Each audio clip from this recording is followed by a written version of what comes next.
Hello students, today we are going to start last part of the chapter life process. In this video we are going to discuss about the excretion. This is the last part of the chapter life process. हम इस video में देखेंगे last part जो कि life process chapter का है, that is excretion. हमने previously discuss कर लिया है न्यूट्रिशन के बारे में, रेस्पिरेशन के बारे में, सर्कुलेशन के बारे में, and we have to discuss now excretion, है ना। हमें इस वीडियो में एक्सक्रीशन के बारे में देखना है। जैसे हम सीक्वेंस में देखते चले आ रहे हैं, मूव करते चले आ रहे हैं, क्या कि जैसे हमारे पास टोटल न्यूट्रिशन देख लिया था हमने, सर्कुलेशन देख लिया, रेस्पिरेशन देख लिया। अब हमें इन सब प्रोसेस के बाद जो भी वेस्टफुल प्रोसेस बची है ना, जो भी वेस्ट मटेरियल इकट्ठा हुआ है ब्लड के अंदर, सेल के अंदर, उस वेस्ट मटेरियल को हम कैसे रेक्टिफाई कर सकते हैं, कैसे हम उसको एक्सक्रीट कर सकते हैं, रिमूव कर सकते हैं। इन सारी प्रोसेस को जिस भी ब्रांच के अंदर स्टडी करेंगे, जिस भी टॉपिक के अंदर स्टडी करेंगे, डेट इज एक्सक्रीशन। तो excretion simply is the biological process of removal of harmful nitrogenous base from the body, है ना। एक्चुअली में क्या होता है कि जितने भी जो वेस्ट है, एक्सक्रीटिव वेस्ट है, उनमें मेजर जो होती है, मेजर कंपोनेंट क्या होती है, नाइट्रोजनस वेस्ट की होते हैं, है ना। हमारे बॉडी में जो मेजर जो वेस्ट है क्या है, एक तो सॉलिड वेस्ट है, डेट इज द स्टूल, जो हम देख चुके हैं ऑलरेडी डाइजेशन न्यूट्रिशन में, and one is the liquid waste जो कि ब्लड से फिल्टर होती है, that is the urine. And urine is mainly composed of the nitrogenous waste. जितने भी नाइट्रोजनस वेस्ट है, चाहे अमोनिया हो, यूरिया हो, यूरिक एसिड हो, है ना, इन सब कंसिस्ट होकर क्या बनाता है, यूरिन बनाता है। तो क्या हम देखेंगे यहाँ पे, सिंपली हमें डिफाइन करना हो एक्सक्रीशन, तो क्या बोलेंगे, excretion is nothing, colour change कर लेते हैं थोड़ा, है ना। Excretion is nothing, yes, but the biological process of removal of harmful nitrogenous waste from the body. All the living things produces waste products which can be either useless, hazardous to them, and hence must be disappeared. Of the process of excretion is the process of excretion of the removal of metabolic waste. Plants retain waste substance in their leaves, roots, है ना, etcetera. जितने भी substance होते हैं plant अपने ही sales के अंदर, stem के अंदर, चाहे वो रेजिन के फॉर्म में, लेटेक्स के फॉर्म में, गम के फॉर्म में, है ना, and the garbage is eliminated. Other best substances in the body of the animals are urine, sweats, and the animal breathe out carbon dioxide or also the excretory product, है ना। एक word आता है excretion में, that is the osmoregulation. क्या word आता है, osmo regulation. Osmo word कहीं ना कहीं आता है किससे, ऑस्मोसिस से प्लस रेगुलेशन से। तो हमारे बॉडी के अंदर जो भी फ्लूइड का मेंटेनेंस होगा, फ्लूइड का मेंटेनेंस किस वे में, पीएच के वे में, है ना, कि उस फ्लूइड का, उस जो एक्वस मीडियम है, वो जो वाटर है, उस वाटर का कैसे पीएच मेंटेन होता है ना, कैसे एसिड है, बेस है, कैसे वाटर स्ट्रेस कंडीशन है, वाटर रिजर्वायर है कि नहीं, वाटर की ज्यादा प्रेजेंस है, कम प्रेजेंस है, उसको हम जैसे मेंटेन करते हैं, जैसे रेगुलेट करते हैं, that is known as osmoregulator, है ना। तो कभी भी हम देखेंगे तो हमारे पूरे ऑर्गेनिज्म को दो भाग में डिवाइड करते हैं, that is the one is the regulator and one is the conformer. Regulator का मींस क्या होता है, रेगुलेटर मींस कि जो वैसे ऑर्गेनिज्म जो अपने बॉडी के टेम्परेचर, पीएच, है ना, इट्सेट्रा को मेंटेन कर सके, रेगुलेट कर सके। दैट मींस अगर मान लो बाहर टेम्परेचर ज्यादा है तो ऐसा नहीं होता कि हमारी बॉडी का भी टेम्परेचर बढ़ जाता है, हम उसको रेगुलेट कर लेते हैं बाई डिफरेंट मीन्स, परस्पिरेशन कर लेते हैं, परस्पिरेशन, स्वेटिंग कर लेते हैं। बट जो कन्फॉर्मर होते हैं, जैसे मान लो फिशिस, अगर बाहर की टेम्परेचर ज्यादा हो जाएगी तो क्या हो जाएगा, मर जाएंगे। इसलिए उनको मेंटेन रखने के लिए उन्हें डिफरेंट लेवल ऑफ वाटर में मूव करना होता है, स्विम करना होता है। तो we are the homeostatic animal, warm blooded animals, and we maintain the homeostasis, that is the regulator, and this quality make the humans, make the animals, make the vertebrates is the regulators, है ना। that's why we perform the osmoregulation. It is the process by which organism regulate the water balance in the body and maintain the homeostasis of the body called osmoregulation. यहाँ पे homeostasis का मतलब सिर्फ और सिर्फ किससे है, वाटर के पीएच से। मतलब अगर एसिडिक हो गया तो भी मेंटेन कर लेंगे, बेसिक हो जाएगा तो भी मेंटेन कर लेंगे, वाटर की स्ट्रेस कंडीशन हो जाएगा तो भी मेंटेन कर लेंगे, ब्लड में ज्यादा वाटर हो गई तो भी मेंटेन कर लेंगे, और कम हो जाएगा तो भी मेंटेन कर लेंगे। It include the controlling excess water loss और गेन, है ना। ब्लड के अंदर ज्यादा, सेल के अंदर ज्यादा वाटर हो जाए तब भी हम उसको मेंटेन कर सकते हैं, सेल के अंदर वाटर कम हो जाए तो भी मेंटेन कर सकते हैं, है ना। Maintaining fluid balance and the osmotic concentration, that is concentration of electrolyte, यहाँ पे पीएच से मतलब है। A human kidney is the main ऑस्मोरेगुलेटरी organ. Kidney क्या है हमारे अंदर? Main ऑस्मोरेगुलेटरी organ. क्लियर बच्चों? अगर हमें नॉर्मल एक एक्सक्रीटरी ऑर्गन की अगर डायग्राम बनाने को कहे तो सिंपली क्या कहोगे? हमारे अंदर ऑस्मोरेगुलेटरी ऑर्गन क्या है? किडनी है ना। One pair of kidney we have in the lateral side of the pelvic region, है ना। वन पेयर ऑफ किडनी है। किडनी से क्या जुड़ा हुआ है? यूरेटर जुड़ा हुआ है। कहाँ पहुंचता है? यूरिनरी ब्लैडर के अंदर। यहाँ पे यूरिन इकट्ठा होता है, टेम्पररी स्टोर होता है, और हम वॉलंटरी क्या करते हैं? यूरेथ्रा की हेल्प से बाहर क्या करते हैं? बोलो बच्चों, एक्सक्रीट कर देते हैं, है ना। This is the renal vein, this is the renal artery, this part of the, है ना, ये जो आपको कर्वेचर दिख रहा है, that is the hilum, that is the main aorta, है ना, लार्जेस्ट आर्टरी, पिछली क्लास में पढ़ चुके हैं, that is the vena cava.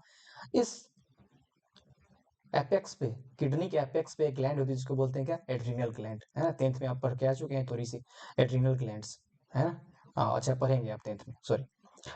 That is the kidney and that is the renal when, है ना। हम पढ़ेंगे आगे कंट्रोल एंड कोऑर्डिनेशन में, फिर आगे हार्मोनल वाले चैप्टर में पढ़ेंगे हम एड्रीनल ग्लैंड्स के बारे में, उसके सीक्रेशन के बारे में। क्लियर है? That is the common diagram we have to draw in the 5 marker या फिर 4 मार्कर क्वेश्चंस में आपको ड्रॉ करने होंगे ये वाले क्वेश्चन। चलिए अभी हम स्टार्ट क्या करते हैं? Excretion in plants. देखिए ऐसे तो कोई मेजर एक्सक्रीटरी ऑर्गन नहीं होती प्लांट्स के अंदर, है ना। जैसे हमारे अंदर किडनी हुआ, इसके अंदर क्या होती? No any major excretory organ. कोई ऐसा ऑर्गन नहीं होता जिसके हेल्प से क्या करे वो ऑर्गन को कोई भी एक्सक्रीटरी मटेरियल एक्सक्रीट करे, और न ही कोई एक्सेस में एक्सक्रीटरी मटेरियल होता है। सिंपली अगर प्लांट्स के अंदर देखेंगे तो एक्सक्रीशन क्या ही होता है? जब प्लांट रेस्पायर कर रहा हो तो एक्सक्रीटरी मटेरियल क्या होता है? जब प्लांट, दो ही कंडीशन है, जब रेस्पिरेशन कर रही हो तो एक्सक्रीटरी सब्सटेंस CO2, जब फोटोसिंथेसिस कर रही हो तो एक्सक्रीटरी सब्सटेंस ऑक्सीजन, है ना। यही दोनों होती है, और इन दोनों का जो ट्रांसपोर्टेशन होता है, दोनों का जो एक्सचेंज होता है, that is the through the leaf and the stomata, है ना। ये सब बातें हम पढ़ चुके हैं पिछले रेस्पिरेशन में। Cellular respiration, photosynthesis and other metabolic reactions produces a lot of excretory product in plants. Carbon dioxide, excess water transpiration की हेल्प से निकल जाएगा। Nitrogenous compounds producing during protein metabolism are the major excretory product in the plants. Plant produces two gaseous products, gaseous waste products bulky, that is the oxygen during photosynthesis and carbon dioxide during the respiration. The excretion the excretion of gaseous waste in the plant takes part through the stomatal pore in the leaves. Oxygen released during photosynthesis is used for the respiration, while carbon dioxide released during respiration is used for the photosynthesis. तो ऐसा कुछ भी नहीं है, सब क्या होते हैं आपस में सर्किल के तौर पे यूज होता है। जो भी हमने रेस्पिरेशन में CO2 रिलीज किया वो यूज हो जाता है किसमें? फोटोसिंथेसिस में। जो फोटोसिंथेसिस में ऑक्सीजन यूज किया, जो प्लांट रात को कर लेती है, किसमें use? Respiration. Excess water is excited through the transpiration. Organic byproducts generated by the plants are stored in different forms in different plants. The gum, while essential while latex, यानी कि रबर जो देखते हैं हम लोग, नेचुरल रबर प्रोड्यूस होते हैं, resins etcetera are the tannins are the some waste products store in the plants part like bark, stem and leaves, है ना। अब बहुत सारे ऐसे प्लांट्स होते हैं जो अपने प्रोटेक्शन, अपने डिफेंस में क्या करते हैं? जनरेट करते हैं क्या? एक्सक्रीटरी प्रोडक्ट, है ना, excretory material. Eventually plants said of these parts, है ना, जिस भी मटेरियल में, जिस भी पार्ट्स में अगर प्लांट ने वो इकट्ठा किया है, जिस भी पार्ट में प्लांट ने वो इकट्ठा किया है एक्सक्रीटरी प्रोडक्ट, वो क्या होगा? इवेंचुअली क्या हो जाएगा? सेड ऑफ हो जाएगा। क्लियर बेटा? चलिए आगे देखिए। A few examples of the excretory products of the plants are the oil produced from the oranges, eucalyptus, jasmine, latex from the rubber tree, papaya tree, and the gum of the from the acacia. यानी आपने गांव में देखे होंगे proper, बहुत सारे plants ऐसे होते हैं जो व्हाइट कलर के मिल्की सब्सटेंस प्रोड्यूस करते हैं, that is nothing but the excretory product, है ना। Sometimes plant even excrete into the soil, है ना। कुछ रूट की हेल्प से कुछ प्लांट्स क्या करते हैं? सॉइल में भी एक्सक्रीट करते हैं।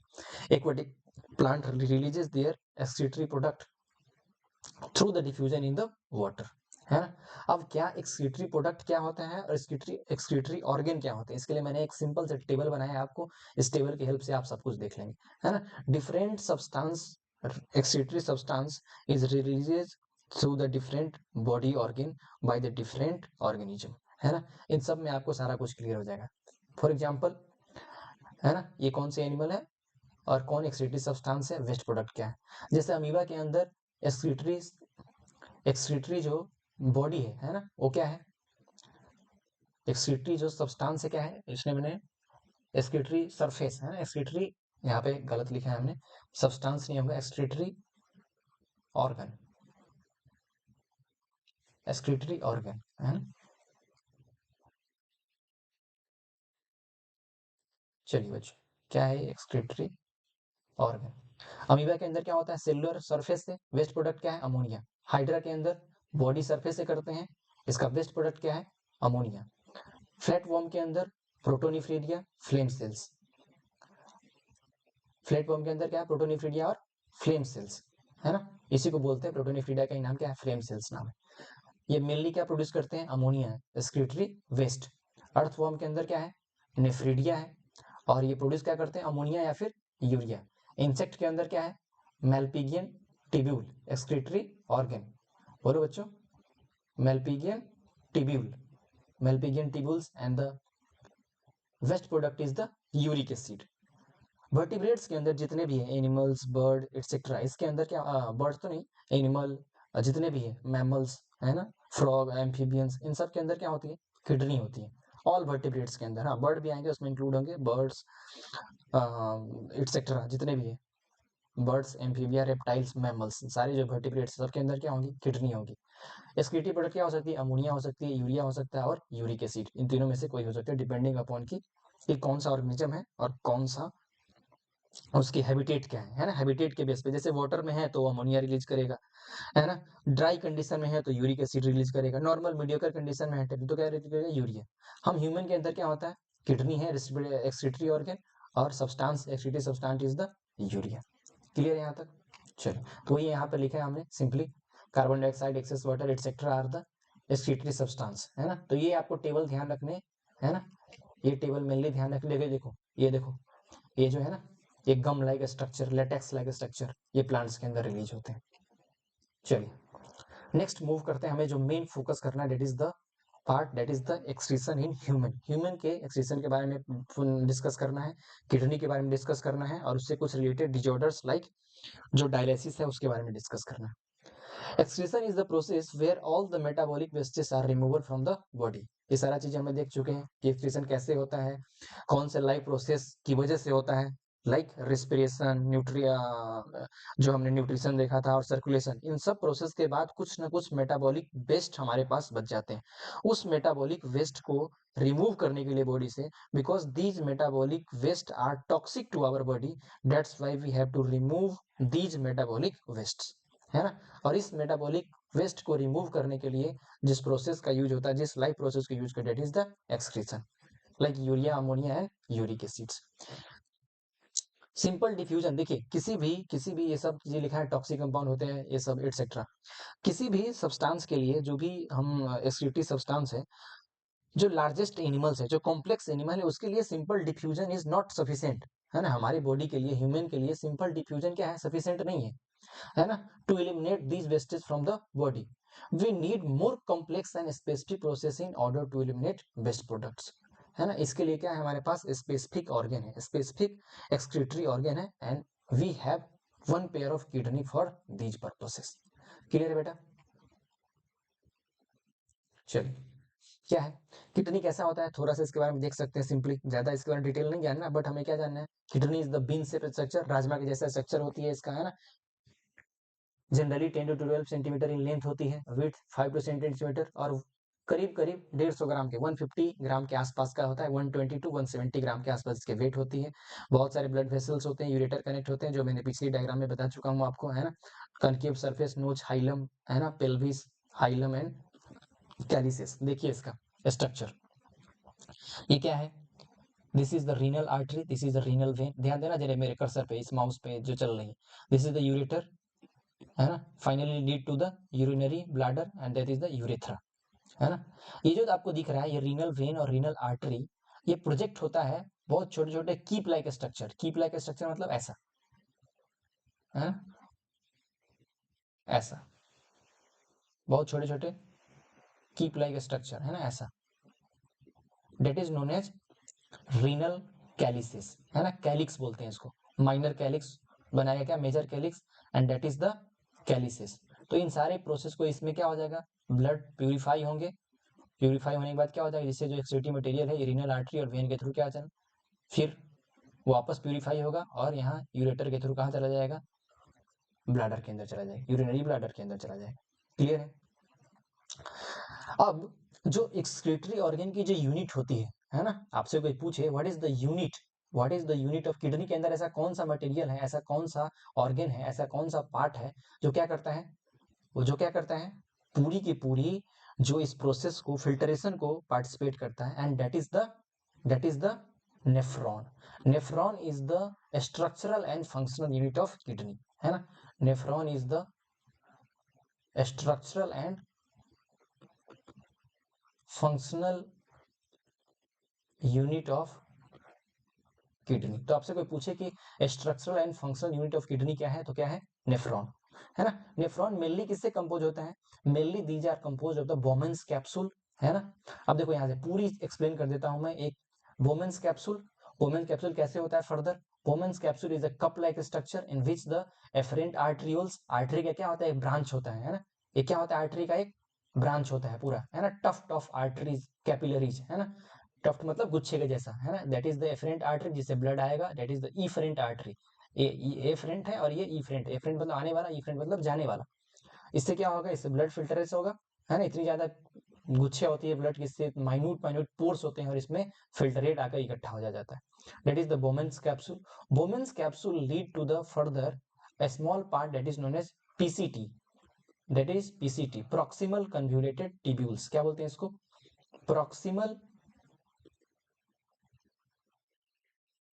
convoluted tubule, है ना, टिब्यूल लाइक स्ट्रक्चर है, कन्वोल्यूटेड, बहुत सारे सरफेस इसके कन्वोल्यूटेड है, एंड प्रॉक्सिमल, क्यों, क्योंकि बोमेन्स कैप्सूल के जस्ट पास में है तो प्रॉक्सिमल वर्ड यूज किया, दैट इज द पीसीटी, है ना। पीसीटी के बाद क्या आता है, this part of nephron is known as loop of Henley, क्या बोलते हैं इसको, loop of Henley, loop of Henley, है ना, and that is the DCT, distal convoluted tubules, क्या याद रखोगे, distal convoluted tubules, and that is the collecting duct, क्या बोलते हैं इसको बेटा, कलेक्टिंग डक्ट बोलते हैं, है ना। अब यहां से ब्लड आया और यहाँ से पूरा फिल्टर होकर के प्राइमरी फिल्ट्रेशन होकर कहाँ चला गया, फिर वापस चला गया। अब यहाँ पे जो फिल्ट्रेट बचा, इस फिल्ट्रेट में अभी भी क्या है, कुछ सॉल्ट्स है, कुछ प्रोटीन्स है, कुछ मॉलिक्यूल्स अभी भी क्या है जिसको फिल्टर होना बाकी है। तो क्या होगा, अब जैसे ये पूरी की पूरी क्या है, एक क्वाइल लाइक स्ट्रक्चर है, ट्यूब्यूल्स लाइक स्ट्रक्चर है, यहाँ से ब्लड पहुंचेगा, जो फिल्टरेट है, ब्लड तो नहीं बोल सकते, फिल्टरेट पहुंचेगा कहाँ, पीसीटी में, पीसीटी से लूप ऑफ हेनले में, लूप ऑफ हेनले से कहाँ पहुंचेगा, डीसीटी में, और फिर बहुत सारे डीसीटी इसमें कलेक्टिंग डक्ट में आके क्या होंगे, गिरेंगे, है ना, और फिर यहाँ पे प्रॉपर फाइनली क्या बनाएगा, यूरिन बनाएगा। ये फिल्ट्रेशन कैसे होता है, फिल्ट्रेशन कैसे होता है, थ्रू द ऑस्मोटिक ग्रेडियंट्स, है ना, डिफरेंस इन ग्रेडियंट्स पीएच में, देखो यहाँ पे 300 ml ग्रेडियंट है, यहाँ पे 1200 ml, और इसके आसपास क्या होती है, बहुत सारे सॉल्ट्स और वाटर होती है, जिसके हेल्प से क्या होती है, जो भी जो सब्सटेंस है, जो भी यूजफुल सब्सटेंस है, वो इस फिल्टरेट से क्या होती है, बाहर आ जाती है, रीऑब्जर्व हो जाती है, और जो सब्सटेंस, जो हार्मफुल सब्सटेंस है, वो वापस इस फिल्टरेट में डाल दिया जाता है और वापस यूरिन में कन्वर्ट हो जाता है। क्लियर है इतनी बातें, तो आपको 4 चीजें बस ध्यान रखनी, that is the Bowman's capsule, PCT, that is the Bowman capsule, ये पूरी की पूरी बनाती है, इसको बोलते हैं मेल्पिगियन ट्यूब्यूल्स, है ना, ये पूरी बोमेन्स कैप्सूल, एफरेंट आर्टरियोल्स, ये पूरे स्ट्रक्चर को बोलते हैं, that is the highly tubules structure, that is the proximal convoluted tubule, फिर loop of Henle, DCT and collecting duct, है ना, यहाँ तक स्टार्ट आपको याद रखना है। फिर फर्दर क्या है, ऑस्मोरेगुलेशन, मैं पढ़ा चुका हूँ कि कैसे ऑस्मोरेगुलेशन होगा, एक बार और देख लेंगे। Kidney are responsible for the maintaining the process of excretion and osmoregulation in humans. Alongside the kidney, there is a whole excretory substance that is responsible for maintaining the osmoregulation of the body. The kidney, ureter, urinary bladder, and urethra are the part of the excretory system. Clear है? ये आपको पहले बता चुका हूँ सारा कुछ। Osmoregulation maintain the maintenance of the concentration of salt and water in the body known as osmoregulation. Simply salt and water मतलब pH maintain रखेगा blood का और कुछ नहीं. In different organism different organ is responsible for the process. हमने पढ़ चुके हैं कि डिफरेंट ऑर्गन डिफरेंट हो सकते हैं, फ्लेम सेल्स हो सकते हैं, इंसेक्ट के अंदर मेलपिजियन ट्यूब्यूल्स होते हैं, एटसेट्रा, है ना। टाइप ऑफ ऑस्मोरेगुलेटर, ये रेगुलेटर और कन्फर्मर मैं बता चुका हूं कि जो अपने बॉडी में रेगुलेट कर सके, मेंटेन कर सके, दैट इज रेगुलेटर। जो रेगुलेट नहीं कर सके उसको बोलते हैं कन्फर्मर, है ना। क्लियर है। Kidney failure technology for the survival. अब हमें लास्ट में क्या देखने हैं, एक मेजर जो हमारे पास देखनी है कि अगर किसी कंडीशन में किडनी फेलियर हो जाती है, kidney failure in the sense कि बहुत सारी कंडीशन में आपने देखा होगा, मेडिकल कंडीशन जिसमें किडनी फेलियर हो जाती है, तो उसके लिए क्या यूज करते हैं हम लोग, डायलिसिस। आपने सुना होगा, है ना। आपने यूजुअली अभी देखा होगा कि बहुत सारे एक फेमस बाबा है ना, वृंदावन के अंदर, वो क्या यूज करते हैं, उनको डायलिसिस है, किडनी फेल है उनका, फिर भी डायलिसिस करते हैं, जिंदा है ना। This is a boon for the kidney patient. Actually the dialysis process is the boon, वरदान है ना, किसके लिए, किडनी पेशेंट के लिए ये डायलिसिस। तो मेनली आपसे डायलिसिस 3 मार्कर में क्वेश्चन में पूछ सकता है, तो इसके लिए कैसे प्रिपेयर करना है आपको, वो ध्यान रखना है ना। तो उसमें मैं आपको बताऊंगा कि कैसे उसको देखना है, ध्यान से कैसे देखना है। वो एक बार आपको ध्यान से अच्छी तरह से देख लोगे, सब क्लियर हो जाएगा कि कैसे वर्क करता है डायलिसिस। वो 3 मार्कर 4 मार्कर में पूछ सकता है, वो लिख सकते हैं अपन। क्लियर है। Our kidney has do many tasks for the essential for the proper running of the human body. They are responsible for the maintaining the balance in the body. They eliminate water and also help control the blood pressure. क्यों भाई blood pressure क्यों करेगा, क्योंकि इसके अंदर, इस blood capillary के अंदर, ब्लड वेसल के अंदर क्या फ्लो हो रहा है, सॉल्ट्स है, वाटर है। तो जैसे जैसे किडनी काम करेगा, अगर मान लो किडनी ने क्या कर दिया, ज्यादा वाटर को क्या कर दिया, रिलीज कर दिया, यूरिन ज्यादा रिलीज, तो इसके अंदर क्या हो जाएगा, वाटर कम हो जाएगी। वाटर कम हो जाएगी तो क्या हो जाएगी, इस जो ब्लड वेसल्स है उसके अंदर प्रेशर कम हो जाएगा, प्रेशर कम हो जाएगा तो ब्लड प्रेशर कम हो जाएगी।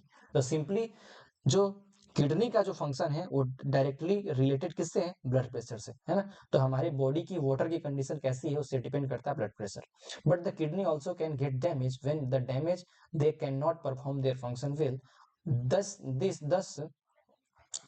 then turns out to be questions of life and death. If kidney fail completely can lead to the death. The waste product of the excess water accumulated in the body with no proper channel for the elimination. When both the kidney fails, kidney transplantation or dialysis can be helpful. Kidney transplantation भी एक option है, but transplantation is not easy और not suitable for everyone, है ना। ये क्या होना चाहिए, उसके लिए suitable donor मिलना चाहिए। ये जो किडनी ट्रांसप्लांटेशन है इसके लिए क्या चाहिए, सुटेबल डोनर चाहिए, है ना। और कोई जरूरी नहीं है कि सब सुटेबल डोनर मिले, है ना। स्पेशली क्लोज रिलेटिव होते हैं, अगर रिलेटिव देने वाले मिल जाए तो हो सकते हैं, नहीं तो मुश्किल है। क्लियर है। बट चलिए हमें किस पे फोकस करना है, डायलिसिस पे। हमारे पास क्या है, हमारे साइंटिस्टों ने क्या डेवलप कर रखा है, डायलिसिस, है ना। तो उस पे मूव करना है बच्चों। तो ध्यान दीजिएगा, इसके बाद आपको लास्ट में, टॉपिक के लास्ट में बहुत अच्छे से आपको मैं समरी प्रोवाइड करा दूंगा, है ना। उस समरी से आप टोटल चीज देख सकते हैं। क्लियर है। चलिए प्लीज आ जाओ।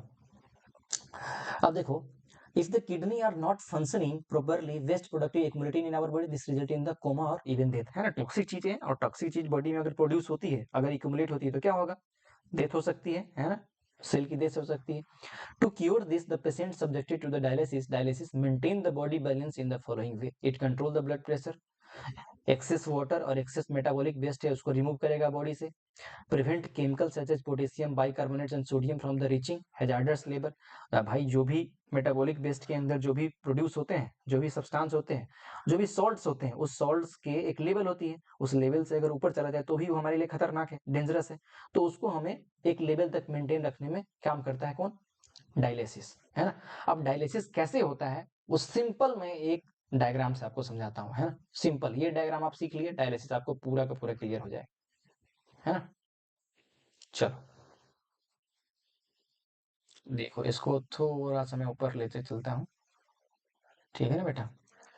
थोड़ा सा इसको ऊपर लेके चलता हूँ।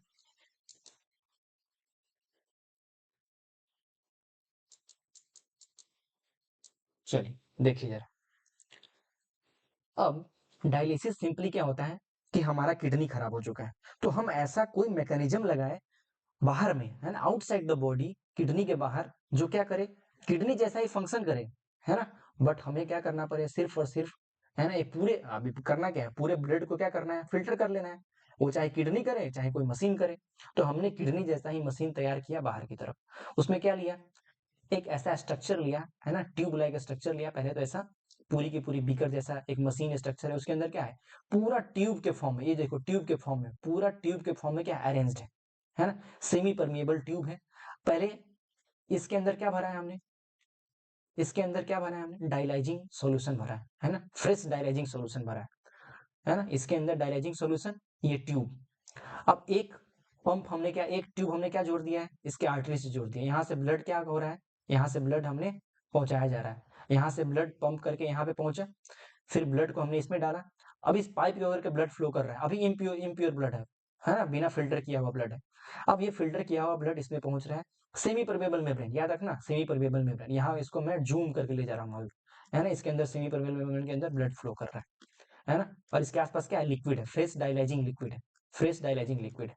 तो अब मुझे बताओ कि इसके अंदर हार्मफुल वेस्ट प्रोडक्ट है, प्रोटीन सॉल्ट्स हैं, यूरिया है, और इसके अंदर क्या है, सेम डाइलाइजिंग फ्लूइड है, सेम ब्लड है, सेम इन्वायरमेंट है जैसा कि ब्लड का होता है ना, तो यहाँ से क्या हो जाएगा, हाइयर कंसंट्रेशन से लोअर कंसंट्रेशन की तरफ जितने भी जो यूरिया के मॉलिक्यूल्स है, जितने भी एक्सक्रीटरी मटेरियल सब क्या हो जाएगा, फ्लो होकर बाहर चला जाएगा, है ना। अभी बाहर चला जाएगा तो क्या हो जाएगा, यहाँ से हम इकट्ठा कर लेंगे क्या, ये यूज डायलाइजिंग फ्लूइड यहाँ से वापस आ जाएगा, है ना, ये फ्रेश डायलाइजिंग फ्लूइड इसको देते रहेंगे, और इसके अंदर जितने भी सेमी परमेबल मेम्ब्रेन के अंदर इकट्ठा होगा, है ना, वो क्या चला जाएगा, इस ट्यूब के होते हुए यहाँ से जो डायलाइजिंग फ्लूइड से हमने जो यूज हुआ, जो यूज हो गया डायलाइजिंग फ्लूइड्स, है ना, जो ब्लड यूज हो गया जिसके अंदर निकल गया डायलाइजिंग फ्लूइड्स, तो हम चेंज करते रहेंगे, इसके अंदर सारा एक्सक्रीटरी प्रोडक्ट निकल गया, फ्रेश एक तरफ से फ्रेश सप्लाई कर रहे हैं, और एक तरफ से निकल निकल के क्या हो जाएगा हमारे पास, फिर जो ब्लड इकट्ठा हो जाएगा उस ब्लड को क्या करेंगे, फिर से हम इस पेशेंट के अंदर डाल देंगे। तो कुछ कुछ चीजें नहीं है, बस इसके अंदर क्या है, अब यहाँ से देख लो, सिंपली हमने एक डायलाइजर लगा दिया, है ना, एक दो हमने दो कंटेनर ले रखा है, दो कंटेनर ले रखा है, एक कंटेनर में क्या है, एक में है ना नॉर्मल डायलाइजिंग फ्लूइड्स है, एक में क्या है, यूज डायलाइजिंग फ्लूइड्स है, ये नॉर्मल हमें भेजना है, यूज वाला इसमें इकट्ठा होते चला जाएगा, है ना। एक आर्टरी हमने क्या लिए लिया, पंप की हेल्प से क्या लगा दिया, इसके अंदर डाल दिया ब्लड के अंदर, ये ब्लड डाल दिया यहाँ से, और एक यहाँ से यूज होकर के फिर ब्लड पंप हो जाएगा इसके शरीर के अंदर, तो इसके मदद से क्या हो जाएगा, ब्लड एक बार आएगा, यहाँ से गया, यहाँ पे पंप हुआ, इस पूरे मटेरियल में यहाँ गया, इसमें फिल्टर हुआ, और फिर ब्लड को हमने कहाँ भेज दिया, वापस भेज दिया। नहीं समझ आया, फिर से दोबारा देख लो, है ना, एक एक हमने ट्यूब लगा दिया, ये रिस्ट के अंदर पंप किया, भेजा इसके अंदर, यहाँ पे ब्लड फिल्टर हुआ, इस ट्यूब के अंदर सेमी परमेबल मेम्ब्रेन है, ये अनफिल्टर ब्लड गया, विदाउट फिल्टर मेम्ब्रेन के अंदर गया, ब्लड इस ब्लड के अंदर गया मेम्ब्रेन के अंदर, अब इस मेम्ब्रेन के अंदर जाएगा ट्यूब वाले जो पार्ट्स हैं, तो इसके अंदर क्या है, हाई अमाउंट में यूरिया है, तो यूरिया क्या हो जाएंगे, क्योंकि ऑस्मोटिक कुछ भी होगा तो क्या होगा, high concentration to low concentration flow होगा, यहाँ से यहाँ फ्लो हो गया, अब यहाँ से यहाँ फ्लो हो गया तो क्या हो गया, ये वाली टोटल जो फ्लूइड थी कैसी हो गई, यूज्ड हो गई, तो यूज फ्लूइड क्या हो जाएगा, ये यूज फ्लूइड, यहाँ से यूज फ्लूइड इसके अंदर हमने कवर कर लिया, और ये जो ब्लड फिल्टर हो गया ब्लड, ये फिल्टर ब्लड को क्या करेंगे, फिर यहाँ से हम लोग दूसरे बारे में डाल देंगे, फिर यहाँ में फ्रेश डायलाइजिंग फ्लूइड चाहिए होगा क्योंकि यूज हो रहा है, तो फ्रेश डायलाइजिंग फ्लूइड यहाँ से हम क्या कर देंगे, फिर हम कनेक्ट कर देंगे एक दूसरा ट्यूब, जहाँ से फ्रेश डायलाइजिंग फ्लूइड क्या हो जा रहा है, पंप हो जा रहा है। टोटल प्रोसेस क्या है, डायलिसिस का प्रोसेस, क्लियर है बेटा, यहाँ तक टोटल, है ना। तो सिंपली इस कंडीशन में क्या बोल सकते हैं, dialysis done when a person is suffering from the critical kidney disorder, जैसे ग्रेव किडनी डैमेज, है ना, इन सीवियर इंजरी हो जाए, previously severe renal failures it required when the kidney loses 90% of its efficiency, बोलते हैं ना कि बहुत किडनी डैमेज हो गई, 90% हो गया है ना, अब नहीं हो सकता कुछ, has a glomerular filtration rate, जो भी फिल्ट्रेशन उसी को बोलते हैं, है ना, जो टफ्ट कैपिलरी, जो वोमेन कैप्सूल देखा था ना, वोमेन्स वाला पार्ट, वोमेन कैप्सूल वाला, उसी को बोलते हैं, उसका रेट लेस देन 15 हो जाए तो ट्रीटमेंट में कंटिन्यू फॉर मंथ और year, since most kidney failure are irreversible, एक बार किडनी फेलियर हो गया तो कम चांसेस होते हैं कि वो किडनी फिर से रीजनरेट कर ले, फिर से अपने आप को ग्रो कर ले, है ना, उसके लिए हमें क्या करना पड़ेगा, या तो किडनी रिप्लेसमेंट ट्रांसप्लांट करना पड़ेगा, नहीं तो हमें कंटिन्यूअसली डायलिसिस करना पड़ेगा। Dialysis involve the process of ultra filtration of fluid through the semi permeable membrane, यही सेमी परमेबल मेम्ब्रेन यहाँ पे जो था, and concept of dissipation of solute diffusion is a characteristic material in water and that the tendency of flow against the concentration gradients. Blood runs on the one flank of the semi-permeable films and dialysing or distinct dialysis fluids flow on the opposite flanks. A selectively permeable layer is a skinny membrane of material that comprises pores of different size or hole. इसके अंदर क्या होता है, semi permeable है, pores है ना, तो इसके अंदर से निकल निकल के क्या चले जाएंगे, इकट्ठा होते चले जाएंगे, है ना, ये सारा का सारा अब इकट्ठा हो जाएगा। 2-4 घंटे के अंदर पूरा जो शरीर का ब्लड है वो फिल्टर हो जाएगा, इस फिल्टर वाले पार्ट को हटा लेंगे, फिर ये पाइप हटा देंगे, सिंपली क्या हो जाएगा, तुम्हारा ब्लड फिल्टर हो गया। Clear. Minor solutes and fluids flows through the layer, but the membranes stop the path for the bigger substance, for instance large protein, red blood cells. अच्छा, अब ऐसा मत कहना कि सर ब्लड के अंदर, ये ब्लड के अंदर और सारे प्रोटीन्स होंगे, बड़े बड़े प्रोटीन्स को यूजफुल चीजें, तो नहीं, ऐसा नहीं। हम सिंपली ऐसा ही मेम्ब्रेन बनाते हैं, ऐसा ही मेम्ब्रेन लेते हैं जो सिंपली हमें ब्लड वेसल्स के अंदर मिलते हैं, ताकि जो यूजफुल प्रोटीन है, यूजफुल पार्ट्स है, WBC, SRBC, ये सब कुछ रिमूव नहीं हो, है ना, ये चीजें ध्यान रखना। This limit the filtering procedure that happens for the kidney when the blood vessels into the kidney, blood moves into the kidney and the bigger substance are divided from the minor ones into the glomerulus. However, dialysis is not a permanent solution. Instead, it should be seen as a temporary alternative to substitute the kidney function until the kidney can be repaired itself. But chronic kidney damage will rarely heal itself, and the only solution being the kidney transplants. Typically, patients have longer life expectancy if they opt for the kidney transplant than dialysis, है ना।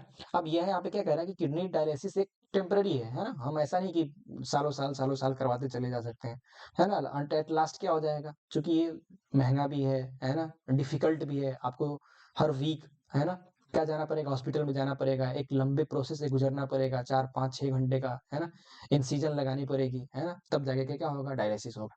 तो ये थोड़ा difficult है, painful है, तो सब इसको बियर भी नहीं कर सकते। क्लियर है। तो यहाँ तक क्या टोटल एक्सक्रीशन वाला पार्ट है ना।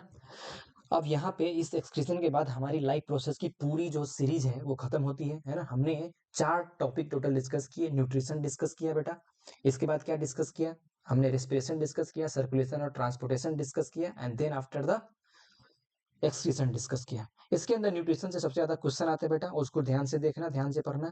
कोई भी डाउट आए, किसी भी तरह की डाउट आए, आप कमेंट सेक्शन में जाइए, डाउट कीजिए, मुझे मेल कीजिए, मेरे मेल पे नीचे आप फीड में जाएंगे, आप डिस्क्रिप्शन में तो वहाँ मिल जाएगा, मेल के अंदर जाइए, वहाँ आप लिख सकते हैं, पूछ सकते हैं। जल्दी मैं टेलीग्राम चैनल ओपन कर दूंगा, उससे आप उस पर पूछ सकते हैं, है ना।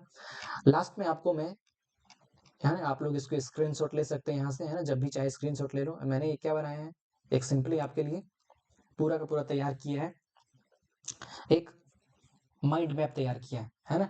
इसके स्क्रीनशॉट लेकर के अभी खुद भी ऐसे प्रिपेयर करके बढ़िया, है ना, चारों न्यूट्रिशन, एक्सक्रीशन, सर्कुलेशन सबके ऐसा माइंड मैप तैयार करके रिवाइज करने के लिए इजी हो सकता है ना। तो ऐसा कर सकते हो बेटा, है ना, ऐसे माइंड मैप सिंपली, बहुत सिंपल सा माइंड मैप है ना।